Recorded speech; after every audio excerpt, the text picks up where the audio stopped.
Salut Salia. À l'instant, Tiffany parlait de ce pourquoi ne nous a-t-on pas évacués avant l'arrivée de l'ouragan. La polémique est montée de savoir pourquoi justement l'État n'avait pas fait plus ou mieux. Et avec vous, on va aux origines de la polémique. Oui, et le premier à émettre des doutes sur la gestion par le gouvernement, c'est lui, Victorin Lurel, ancien ministre socialiste des Outre-mer, dans un tweet vendredi, après le passage d'Irma, un tweet passé inaperçu. Le lendemain, samedi, Marine Le Pen ouvre son discours de rentrée à Brachet en mettant les pieds dans le plat. Merci. Rien n'a été prévu, rien n'a été anticipé. Dimanche, Éric Ciotti des Républicains lui emboîte le pas. Il me semble qu'il y a aujourd'hui un défaut d'anticipation, à tout le moins, de la part des services de l'État. En s'en mêlant grossièrement les pinceaux. Le cyclone était déjà passé aux États-Unis. Il était passé aux États-Unis, donc on connaissait l'ampleur de la catastrophe. Non, il venait de l'Est, il est aux États-Unis après. Eh oui. Hier, Jean-Luc Mélenchon demande une commission d'enquête parlementaire et c'est Gérard Collomb, ministre de l'Intérieur, qui répond en premier au début de polémique. Je crois que l'État, depuis le début, a fait face à la situation, a prévenu le pire. Nous ne voyons aucun inconvénient à ce que des commissions parlementaires puissent être créées. Ce matin, sur notre antenne, la ministre des Outre-mer qui est sur place se défend. Il y a un moment où il faut faire des choix. Et les choix, ils ont été faits.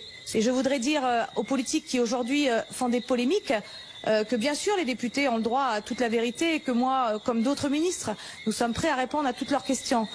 Le Premier ministre Édouard Philippe répond à la polémique cet après-midi, alors qu'Emmanuel Macron est interpellé un peu plus tôt en déplacement à Toulouse.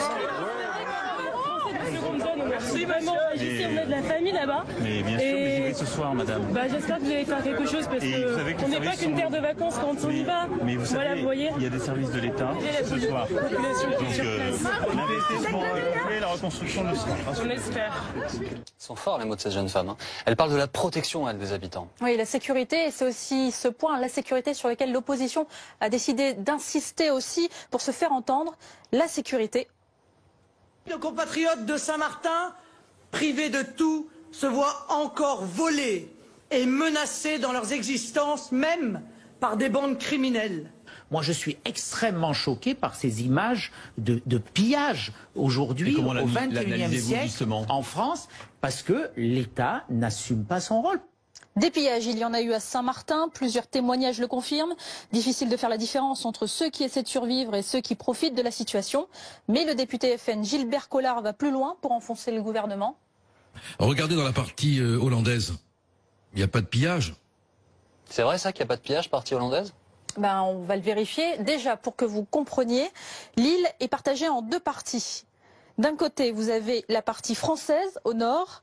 La partie néerlandaise, elle, est au sud. Vous le voyez sur la carte. Évidemment, c'est toute l'île qui a été touchée. Donc logiquement, du côté néerlandais, le Premier ministre fait le même constat qu'en France. Le ravage est énorme sur Saint-Martin. Cela dépasse la détresse. Une grande partie des habitants sont privés des besoins de première nécessité. Et surtout sur la sécurité. Malheureusement, nous avons subi un certain nombre de pillages. Mais c'est une réaction psychologique qui peut se produire partout dans le monde à la suite d'une telle catastrophe. Les gens deviennent un peu désespérés car il n'y a plus de communication. Qu'est-ce qu'il disait au fait, Gilbert Collard ? Regardez dans la partie hollandaise, il n'y a pas de pillage. C'est donc faux. Quant à Éric Ciotti, moi je suis extrêmement choqué par ces images de pillage aujourd'hui au XXIe siècle en France, parce que l'État n'assume pas son rôle. Il semblerait qu'en Floride aussi, l'État n'assume pas son rôle, puisque regardez à Miami, il y a eu aussi des pillages. Il a dû être choqué Éric Ciotti, j'imagine, par ces images du coup.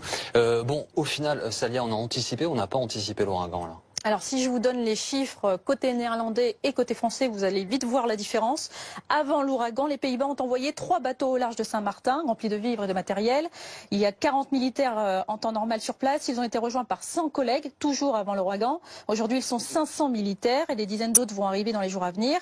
Le roi des Pays-Bas dort ce soir à Saint-Martin. Côté français, avant l'ouragan, 2 frégates contenant des vivres et du matériel étaient rapprochées de Saint-Martin, des hélicoptères, des avions de reconnaissance. 150 personnels, militaires, pompiers, sécurité civile, sont venus de Guadeloupe et de Martinique avant l'ouragan, en plus de 200 gendarmes déjà sur place. Aujourd'hui, ils sont 2000 personnes à assurer la sécurité et aider les Saint-Martinois. Je ne sais pas si on répond précisément à la question de la polémique, mais au moins ce sont des faits, voilà des chiffres et des choses précises. Merci beaucoup Salia. L'œil de Salia Braclia tous les soirs, c'est dans Grand Angle.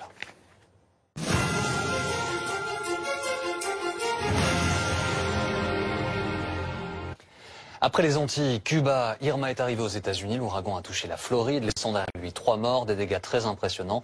Irma qui poursuit sa route vers le nord, mais qui a été rétrogradée ce lundi en tempête tropicale. Reportage Mélanie Bontemps, Laura Bleuzen.